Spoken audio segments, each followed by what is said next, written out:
questions. What are you excited about these days? What wins can we celebrate together?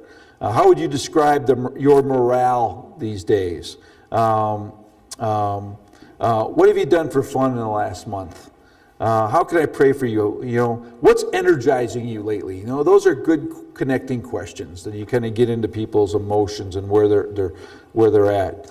Clarifying questions. What issues do you want to tackle today? What opportunities are in front of you?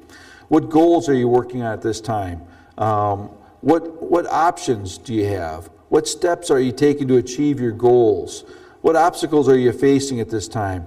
What needs to be changed? What needs to be changed at this time?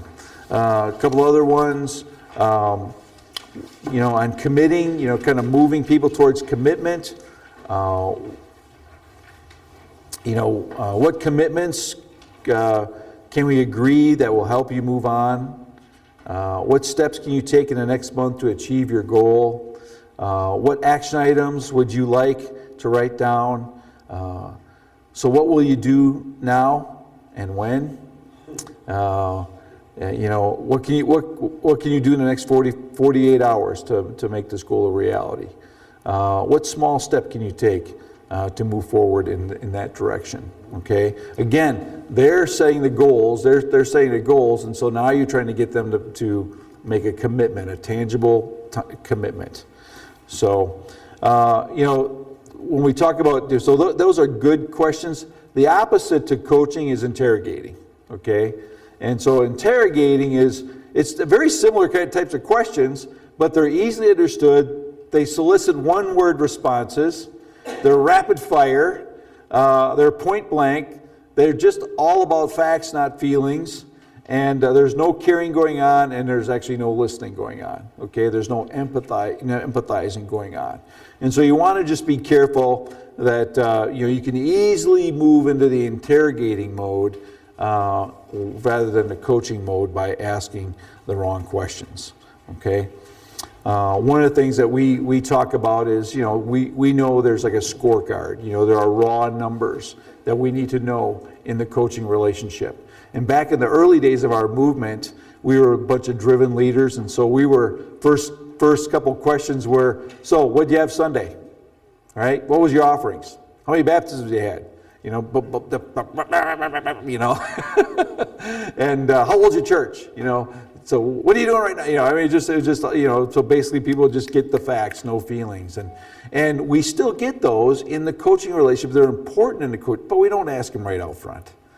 Somehow naturally through it, you want to get to where they're at numerically, because those numbers matter, right? Numbers matter. Numbers are important. We shouldn't be afraid of numbers. And so, God loves numbers. He's even got a whole book of the Bible, after it. And so, you think of all those names, they're all numbers and they all matter, right? We count people because they count. We count money because it matters. And if you count money, you don't count people, then you'll love money more than people, right? So just those are the things that we want to do. And so how do you get to those without being, coming across in an interrogative way or unfeeling way? So that's one of the things we've been coaching our leaders to do. The third, I do this thing. One of my heroes is Vince Lombardi. I grew up in Wisconsin. And so here's a few of, Vince Lombardi's infamous coaching questions, okay? Infamous coaching questions. So, and you might think it's something, but I think it's something else. Basically, what the blank's going on out there, right? What the blank were you thinking? What's going on in that play? Who called that play? Who's got that guy? What team's he playing on? All those things. Those are infamous coaching questions. Now, you might think there's a certain word in there. Now, I think is what in the world's going on out there? What in the world were you thinking? What in the world? Who called that play? So. Anyway, those are infamous coaching questions. We want to kind of stay away from those, right? Those are bad questions, all right? Those are make wrong questions. Those are questions that only millionaire football players get to be asked by millionaire coaches. All right. So we've talked about the anatomy of a good question. How do you turn, number 3, learn to turn statements into questions. Learn to turn statements into questions. So, for instance, here's one. You think the guy has a bad attitude, right? Pastor, church planter has a bad attitude. You don't say your attitude stinks, okay? So you try to ask a question. One of the questions I use for that is, what are you doing to keep your head in the game? Especially if they're going through a lot of trials, a lot of difficult stuff, a lot of conflict. I like to ask that question. What are you doing to keep your head in the game? What are you doing to in other ways, what are you doing to gain perspective as you're going through this difficult season? Those are just good questions. So you want to turn a statement into a question. Another one is, you're not following through. You're not following through. So one of the questions I like to ask is, how can I help you to complete the goal, right? How can I help you complete the goal? Or what can you do in the next 24 hours to achieve this, right? I had a church planter. He basically had all these action items I kept stacking up and stacking up and stacking up. And he was just like stuck. And, I'd earned some credibility with him, earned some trust. And basically I just said, what do I got to do to light a fire under you? And I just snapped him. And he got those things done within 15 days. And there's stuff that was sitting there for 3 months. And I just said, what do I got? That just kind of made it a little personal, but it got realized that I was, he was disappointing me, and he was disappointing himself, and he was disappointing the agency he was working for. And it just had to kind of get that, what do I got to do to light a fire under you to get these things done? And boom, he cranked them out. So sometimes it's not just, it's motivation, it's accountability. And so we got to kind of do that. You treat your leaders like dirt. This is an actual situation. I felt this pastor was treating his leaders like dirt. And so I kept asking him, like I asked him one of the things, and so I just said, here's an open-ended, it's not so much a question, it's just saying, describe, get them talking. Describe the last time you affirmed your leaders. What did you do to affirm your leaders? What specifically did you do to affirm your leaders? And so get them talking about that. It's amazing if you just get them talking about stuff, and the Holy Spirit will reveal things to them, reveal things to you as you're walking through it. All right, so now let's do this. Let's practice a little bit here. I want this done ASAP. What would be a good question?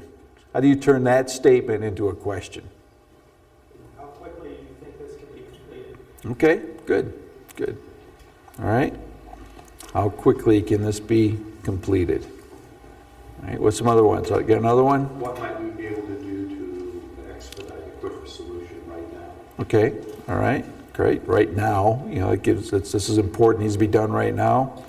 Good. What should be done to maintain a sense of urgency to complete this? Okay, all right, what's the fire, Where's your sense of urgency? Right. Can you please have this done by 3 o'clock? There we go. Yeah. Give them a deadline. Sometimes they just need a deadline, right? What can you do in the next 24 hours to complete this goal? What can you do in the next 5 hours to complete this goal? Depends on your level of urgency in it. So, one of the things with your coaching a church planter is because there is time sensitivity to it. There is, they've raised a certain amount of money for 3 years, and in 3 years they got to get this thing self-supporting and self-sufficient. And so there is an urgency, and so you got to kind of think there is a clock ticking on that. What about, are you lying to me? Are you lying to me? That's kind of a make wrong question, but how would you do that in a different way? Is there something going on that I'm unaware of? Okay. That's good. Good. Could you say, are you lying to yourself? Well, that's a little in your face there, but yeah. What's another one? Are you lying to me?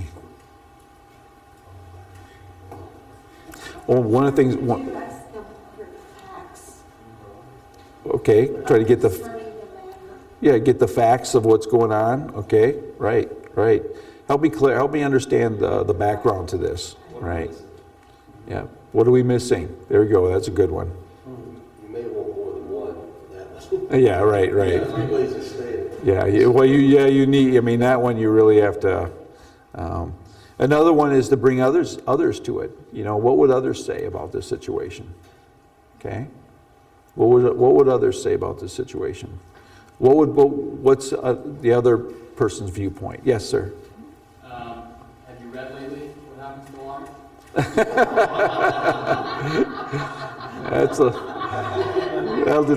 That'll just make them crawl into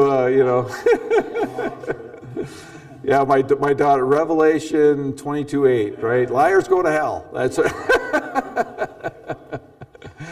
so. How about this next one? Your interpersonal skills are weak. That's a statement. What would be a question in telling them, bring awareness to their interpersonal skills? I'm signing you up for sensitivity training. I'm signing you up for sensitivity. Yeah, that's a statement. I would say, what ways could you improve your interpersonal skills? Okay.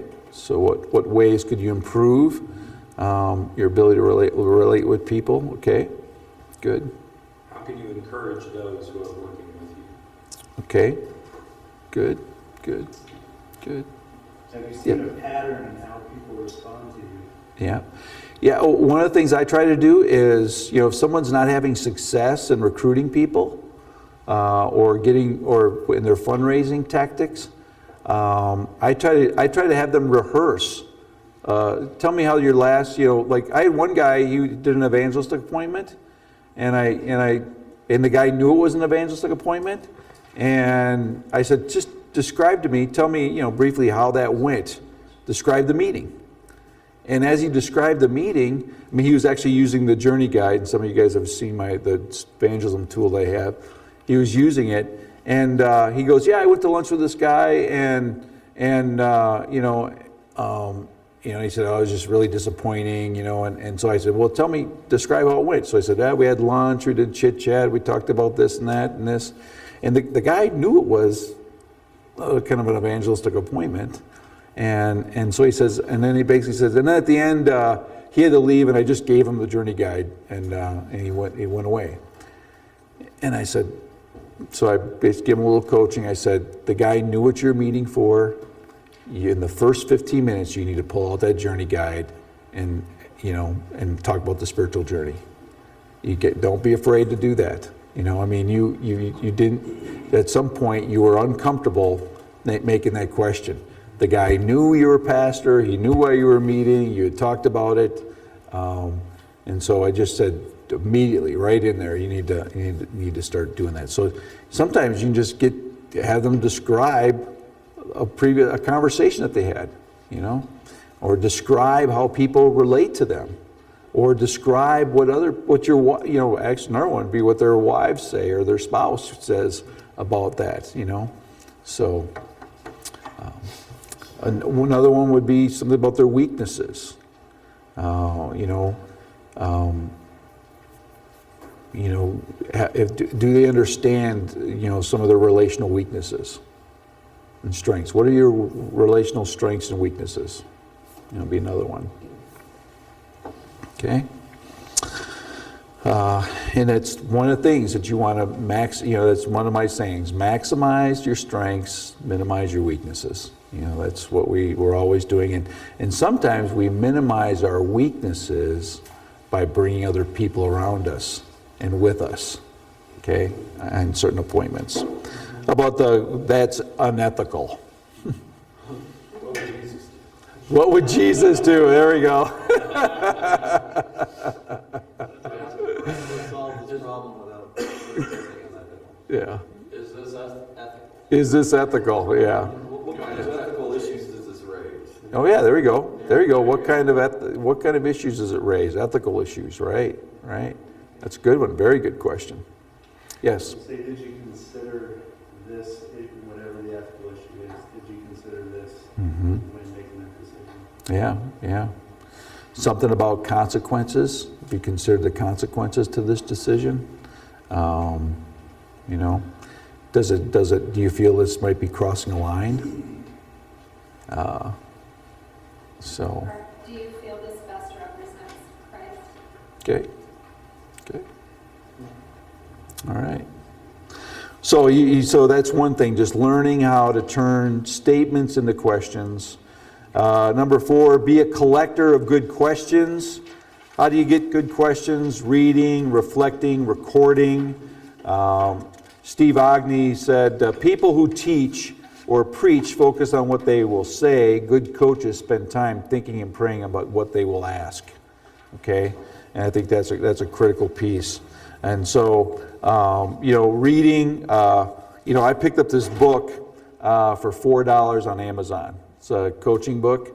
And the thing that intrigued me about it was the reviewer wrote a review on $1 million questions. And so this book is just filled. He's a coach, business executive coach, and he has $1 million questions here. And so, you know, I just want to collect more and more questions, read about asking questions. And I'll tell you, the first chapter I read, because he's got 10 questions, and then inside there he's got probably like 10 more questions in each chapter. But one of the first chapter I read was what would happen if you did less? Boy. That was a question I needed, you know, in my life at this point. And the whole idea is not that we do less to be a slacker. It's learning how to do more through others. You know, learning how to delegate, empower others to do things. And so, what would happen if you did less, but you did more through others?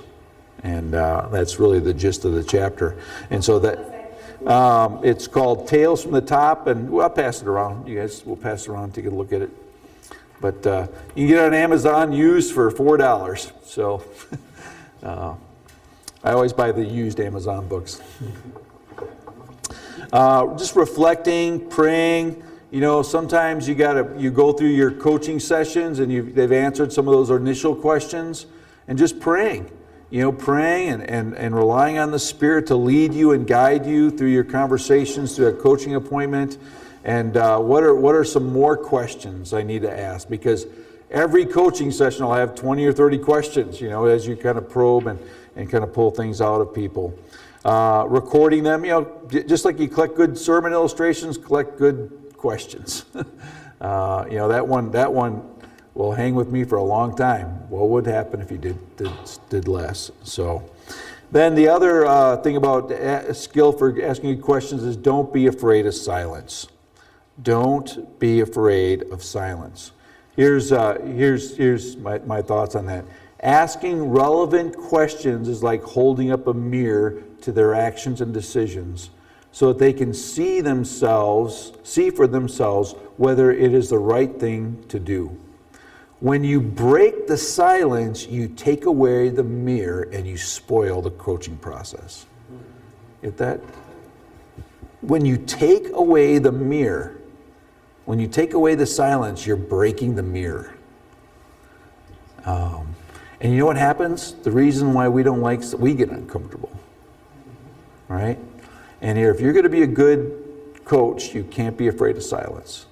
If you're going to be a good fundraiser, you can't be afraid of silence either, okay? And so that's part of the process is letting people connect and think about it more and more.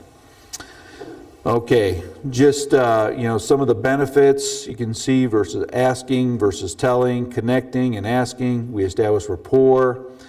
We don't have to try to impress people with our ideas. Rather, we build trust through eliciting the ideas from them and thus express how much we care about them. Clarifying and asking will be better. We become better listeners by gaining a deeper understanding. And while you're talking, those who are coaching are not listening, but thinking about what they are going to say.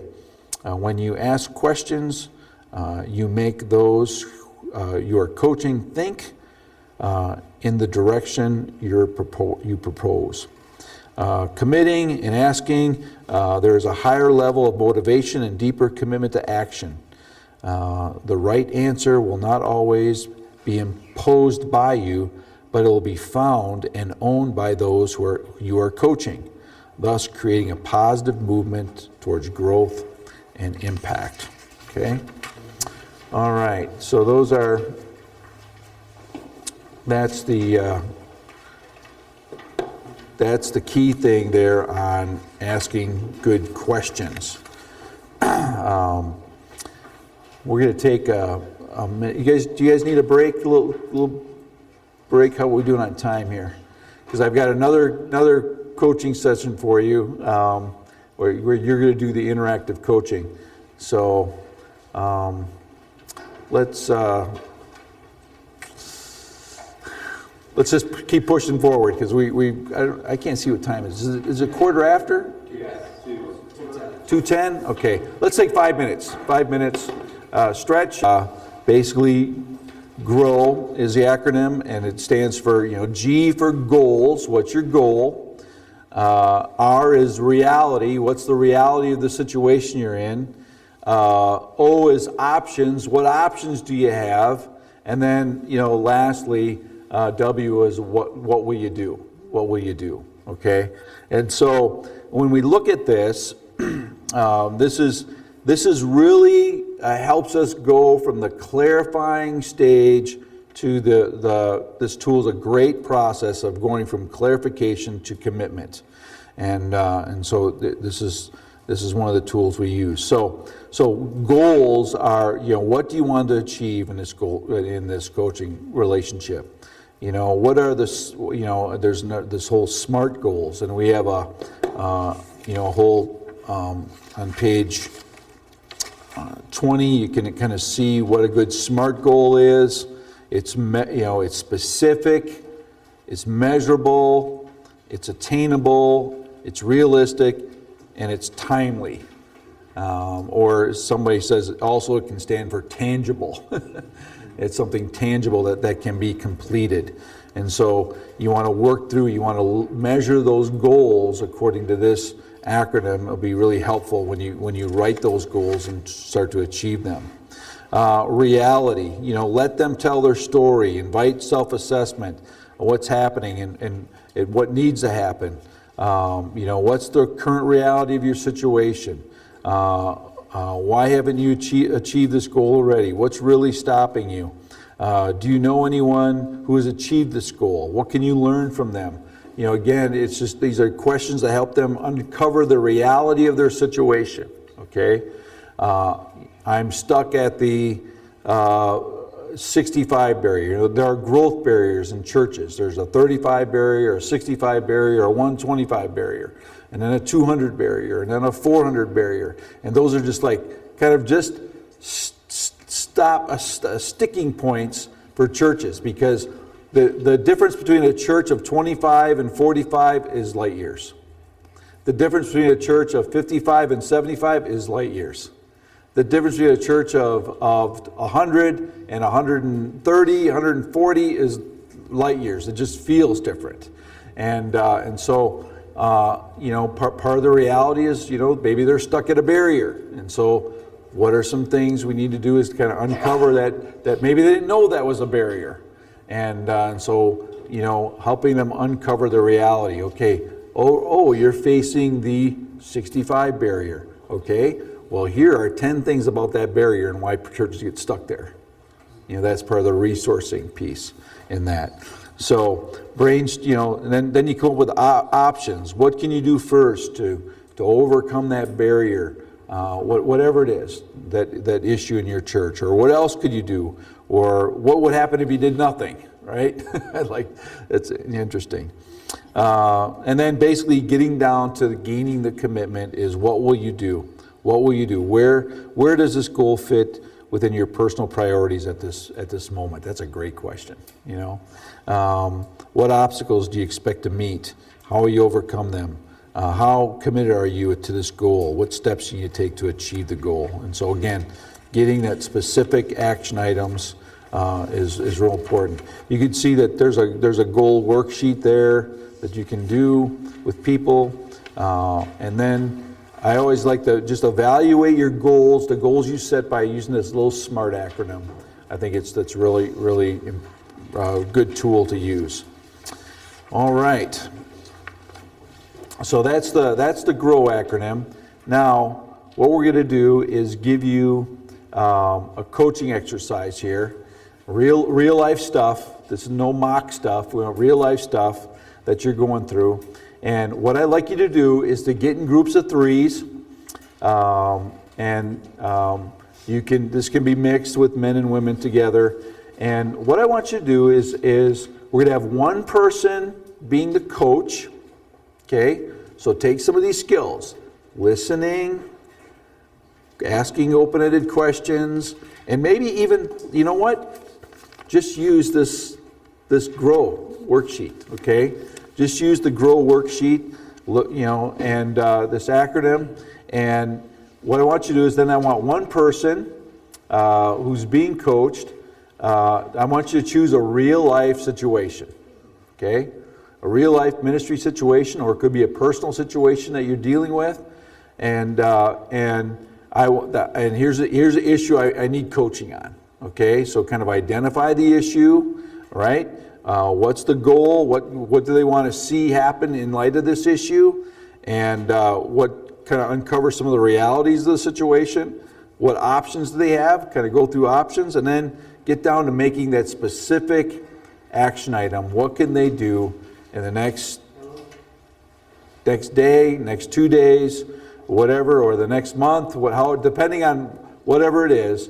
But this is real life coaching. All right, we're going to give you some coaching, the coaching experience here, and so we want the one person who's being coached. We want the one person being coached, one person who's being coached, and then one person observing.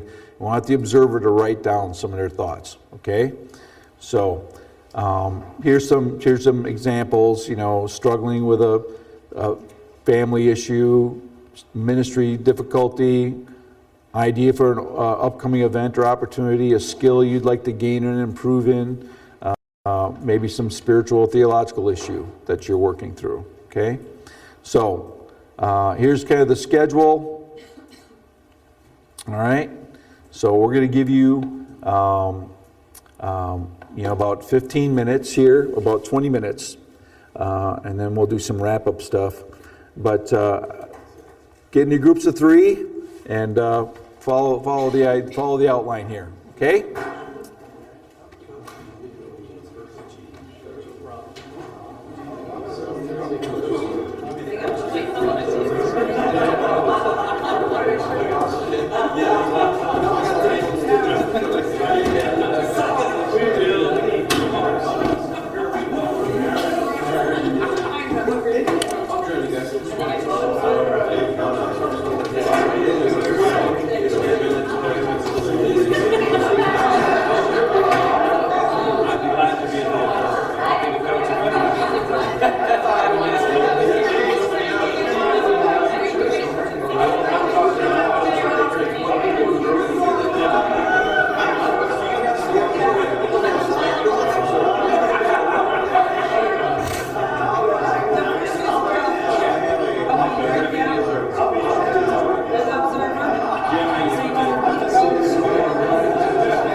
I'm sure it's hard, because I know just using the roster itself is really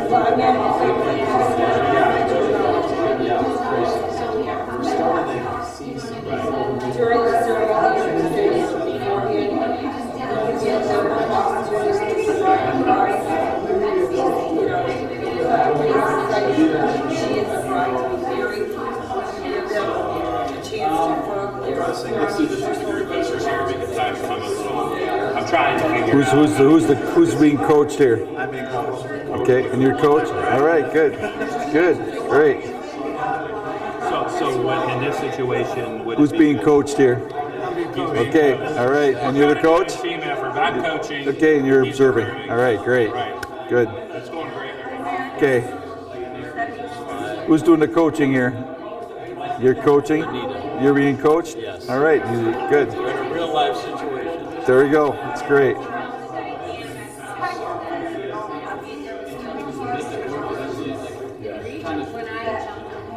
Some experience, of a coaching session, just think of what can happen in an hour and a half, with people. But just in 15 minutes, you kind of work through a problem and hopefully, did everybody get an action step? All right. There, everybody. I'm not seeing everybody's nods here. Didn't see all those hands. Okay. And so that's good. That's good.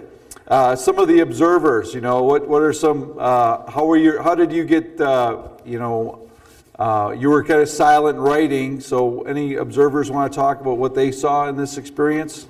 I saw with the team I was on that both the coach and the coached were able to reframe words and questions in a manner to draw the information out of each other in a way that wasn't judgmental or this is how you have to do it. Good. But it was just really, really refreshing. And it was hard for me as an observer to keep my mouth shut for 18 to 17 minutes and just write. Go back to that lesson number 1, listening skills, right? You failed there. You jumped in, right? Here's my experience on that issue, right?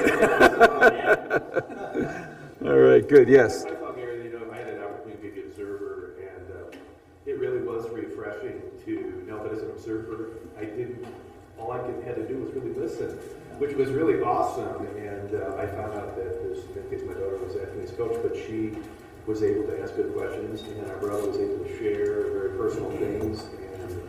And for me, just observing that, going, wow, this is what this looks like. It's going to help me be a better listener, I know that. Great. Good. Some other observers want to talk? Yeah. I think Brian and Nancy, they carried on the conversation well. Brian restructured the words, and he took the notes. She took the observations that Brian made, instructions, wrote them down, and kind of got some good action. Good. Great. All right. Well, good. On our table, we Matt was listening very well to what was being conveyed by Jim here and what he would like to see take place in his church. And listening was the first part of it. And we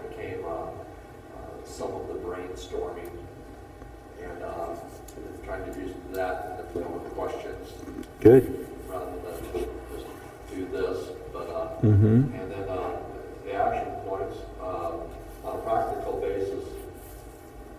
Jim has a desire for greater evangelism within the church, Mm-hmm. and as from a church basis, but two areas are for the youth and the children. That's going to be the action points, and his youth group is going to attend one advanced dollar venue worship experiences, just to experience that. Number two is Jim, as our regional children's ministry director. He's going to purposely take someone along with him, a new person from his church, to help them pick up that vision and to be inspired. Good. So, Great.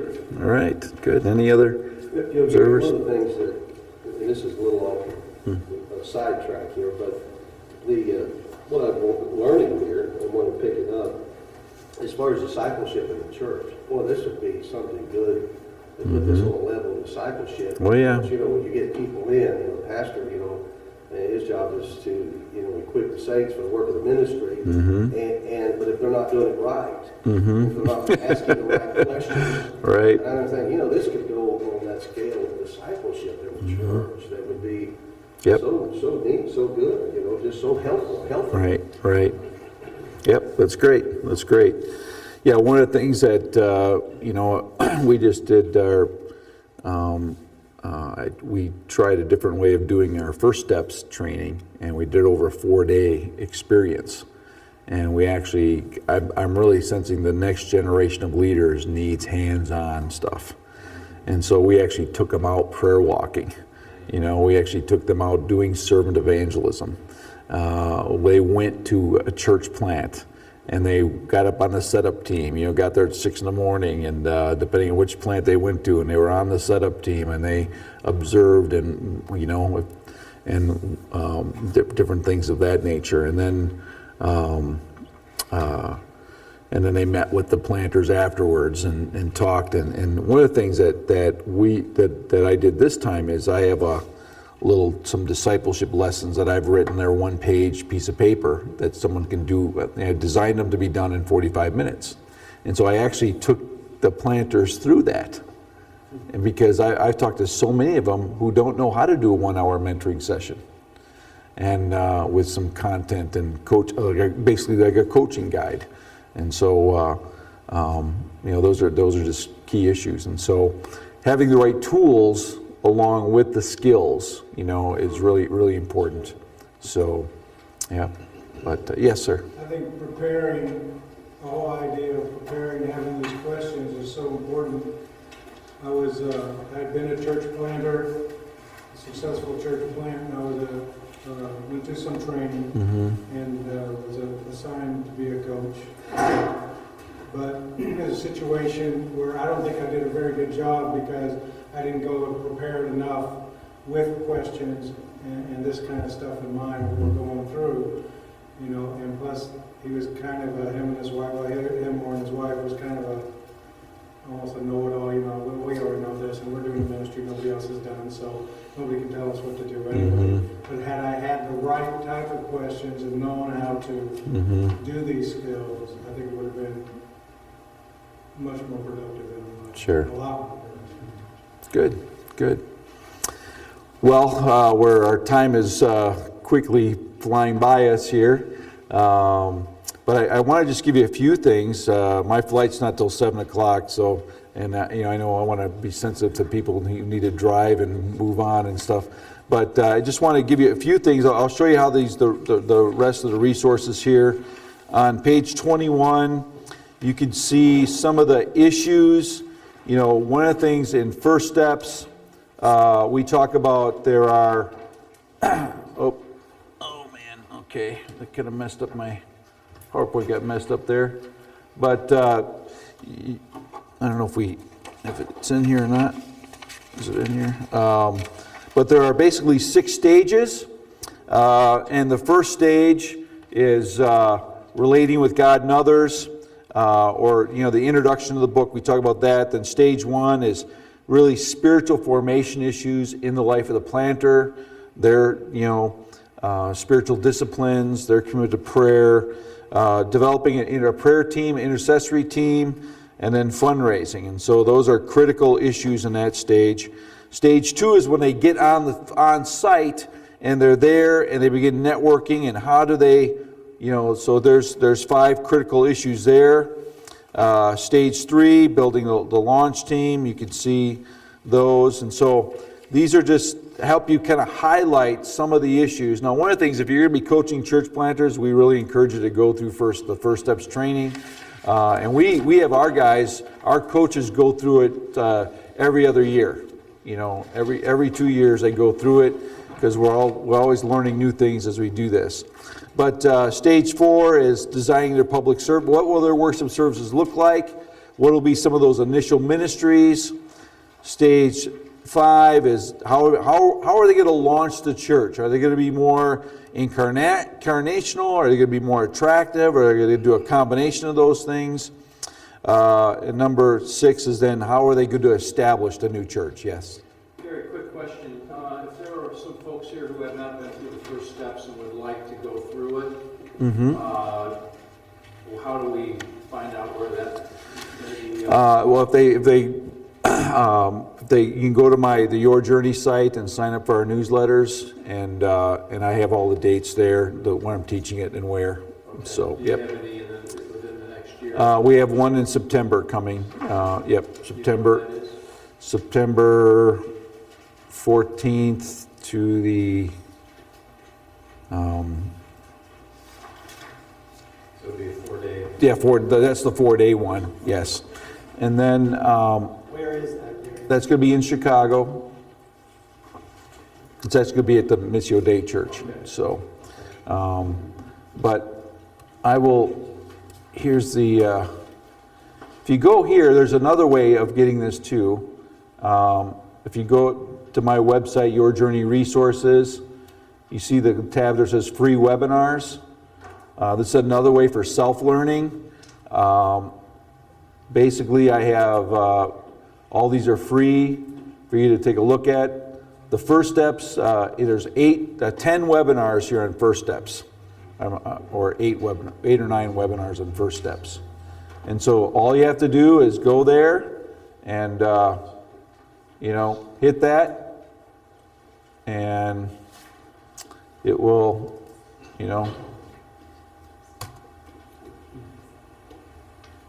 should start playing.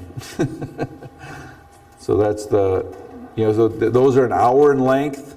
To let you know that those are an hour in length, about 45 minutes of teaching, and then Q&A, and we had between 150 to 160, 70 people on these around the world. That's one of the great things about doing webinars. So,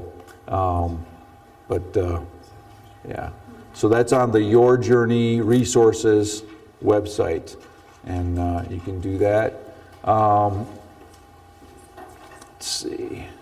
And Gary, do you have the complete First Steps teaching on those webinars? Yes. And that's all free? That's all free. Yep. Yep. Welcome today, everyone. There we go. Welcome to this CoachNet GPS webinar on First Steps for Planting a Mission. So, okay, so that's so you can actually show those like this. Put them on a deal. I think you can expand it. So I've done this with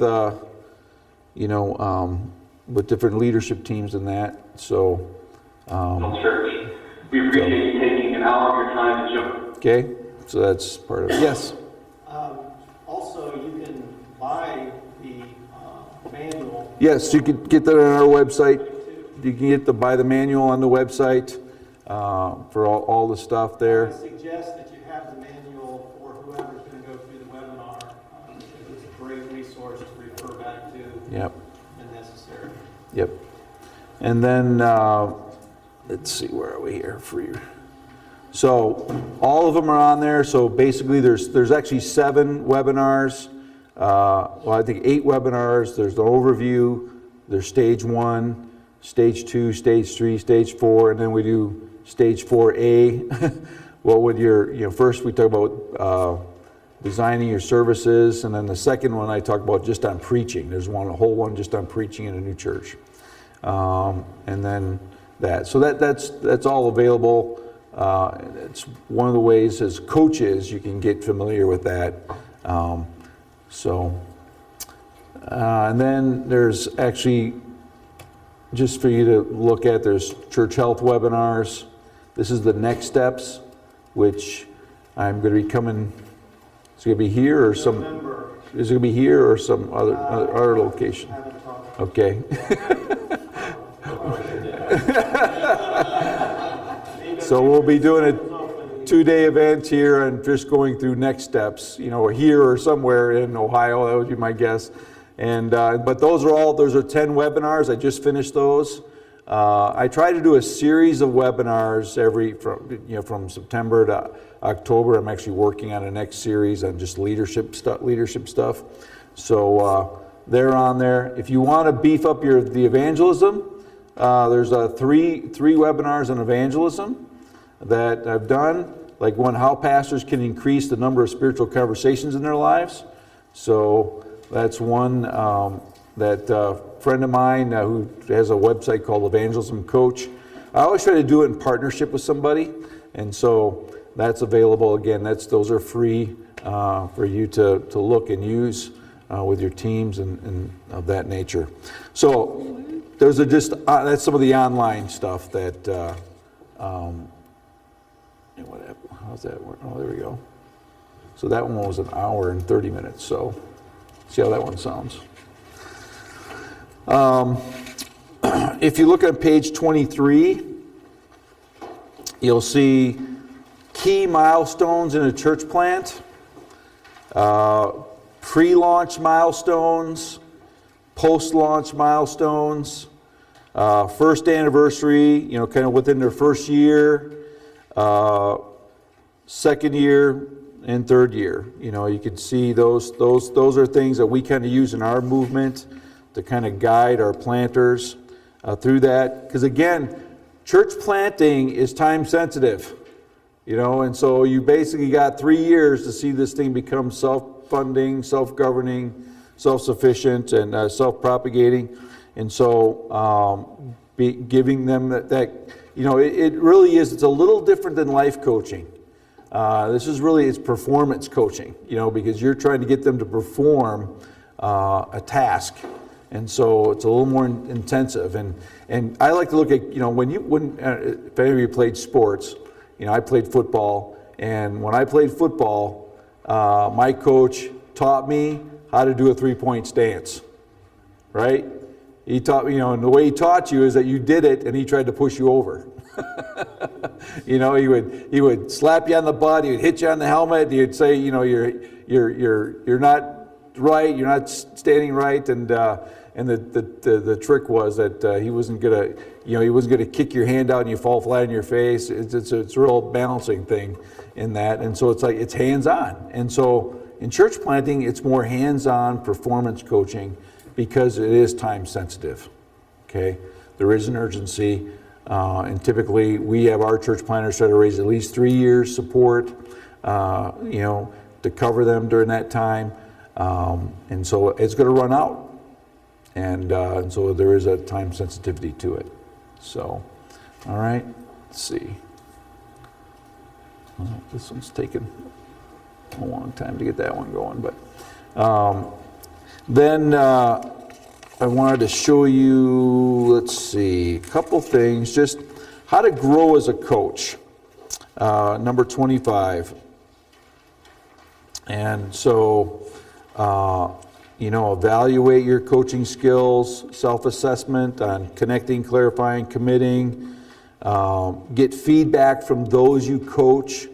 One of the things that I typically get some feedback. It's interesting, I feel like I'm hard on my guys sometimes, and what I get from them is I wish you were harder on me, so I just, I feel like I'm, forceful sometimes, and I just need to be a little more forceful, so that's what they ask. I wish you were harder on me sometimes, and I'm going, okay. Participate in coaching group, mutual learning, and accountability, learning communities so with other coaches can provide a wealth of information, insights.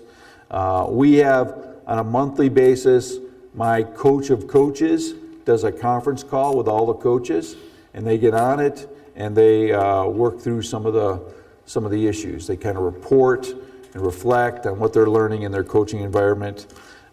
Be proficient with a coaching tool. You know, when you can use that coaching tool, it elevates you almost to a level of a professional coach. And so work with a coach mentor, accelerate your development. You know, one of the things I'd been coaching for 10 years, and I went to a seminar on improving your coaching, basically. And I mean, it took me to a whole new level. And part of that was I needed to submit to some coaching. And so I basically, you know, hired a coach to coach me to improve my coaching skills for a year. And that just took me to a whole new level. And actually right now I'm looking for a coach, you know, and it's hard to find a coach for the kind of job I have. But I've been looking for that because I kind of feel like I'm in a new season, and I want to, you know, just sharpen up what I do and get a different perspective on how I do this.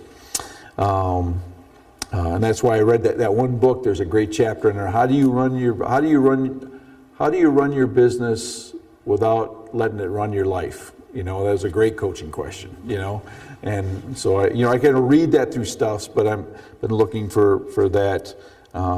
Issue. So obtain formal coaching assessment, get an accurate picture. That's where you can go on CoachNet and they have that assessment there. Expand your trust, you know, meaningful peer relationships. You know, and this is where I have a whole nother seminar, like an advanced coaching seminar, and we go more deeper into things where we talk about this friendship continuum, truth telling, grace giving, you know, how to be you know, one of us are on one side or the other. We're either a truth teller or we're a grace giver, you know, and how do you grow, you know, and I think one of the hardest things is getting the grace giver, you know, typically we can get a truth teller to kind of shut it down a little bit and put a little more grace. But the hard thing is getting grace givers to tell the truth. And but to have that balance there. And so expand your knowledge base, resource base, understanding missional principles, church health systems, church growth dynamics, leadership skills, just expanding your knowledge base in those areas. And then expanding your spiritual authority base. You know, spiritual sensitivity and vitality, listening to the Spirit, being filled with the Spirit, walking, you know, being spiritually empowered, and then spiritual fruitfulness, seeing the fruitfulness of what goes on. And so here's a nice little evaluation that you can actually give to your someone who's coaching you, and say, you know, could you fill this out for me? And that's all very helpful. And then specifically for coaching church planters, and actually you could use some of these for pastors too. I mean, because all pastors have to deal with vision and values, but these are what I call just coaching guides. And you know, they're just a one-page sheet that you can work through. It could be, you know, especially what I try to do is we're encouraging our church planters to within the first 6 months to really go through all these 13 worksheets, okay? Because they deal with each stage of the church plant. And so, like I sent out the first one for the financial, setting up their legal documents, legal and financial issues. I just sent that to one, and I basically said, okay, fill this out, have it ready for our next coaching appointment. Because I want to check off these things. I want to make sure all these things are checked off. But gives them biblical insights, gives them a little content from first steps, and then gives them a checklist and then some reflective questions. You know, when you're looking for questions, that's why we develop these coaching guides, you know, because we want to be a resource for you in finding more questions that you need to be asking planters, okay, and pastors. spiritual formation, developing intercessory teams. So there's 13 of these in here in your book here. And then finally, there's just a couple of, here's our philosophy of coaching. I just put that in there. This is what we put in. What are we looking for? Developing standards and strategies for addressing coaching entropy. See, we were really big. We did a great job in getting coaching started in our movement. And so from 92 to 98, the first 6 years, our coaching, we went from 0 coaches to 150 coaches, in our movement. And across the country. But, what happens is there's always entropy, right? There's the second law of thermodynamics, things are always winding down. And if you don't have an external source pumping energy into it, it's going to wind down and it's going to get messy. And what happened is that our coaching from 1998 to 2002 really drifted into counseling, okay, and or just more mentoring, right? Big difference right to start. I don't know if I told you the difference between mentoring and coaching. Okay, big difference. Mentors are available for people. Okay, coaches are responsible for the relationship. You see that? A mentor just says, I'm available, call me if you got questions. A coach says, I'm taking the I'm coveting together in this relationship to be responsible for you to achieve your dreams. And so that's why me as a coach, I make sure, I make sure Brian and I are meeting every month. We get this on the calendar. We've got the devoted time to it. We're setting up the coaching appointment. That kind of stuff. That's on my shoulders, right? And so, that I've got to put that in a calendar, make that a priority, and do that. Whereas if I was just mentoring Brian, I'd say, just give me a call, Brian. I'll be available to you, right? And sometimes that works, sometimes it doesn't. And so that's the difference between mentoring and coaching. Okay, and there's a lot of people that I've coached over the years that I'm mentors to. And they know they can call me. They know I'm available to them. And I'm going to be in Nashville a couple weeks, and there's a gentleman I coached for 2 years there, and we're having lunch together. Just to catch up. And so that's part of that dynamic there. So there's a big difference between mentoring and coaching. Okay. All right. So you can see that there, and we have a coaching job description and stuff like that, so you can look at our standards and policies. All right. I hope it's been a good day for you. And I'm going to pass around one other little book. This is a great book I just dug up off of Amazon. Someone recommended it. Smart Moves for People in Charge. It's 131 checklists. Actually, now I guess the book's expanded to 140 checklists. But it's just great. I mean, he's got a whole thing on 15 ways to become a better listener. 16 tips on delivering compelling speeches. I mean, it's a business book, and so top 10 tips to speak persuasively. Here's what's another one here? 17 ways to make better use of your time. Right.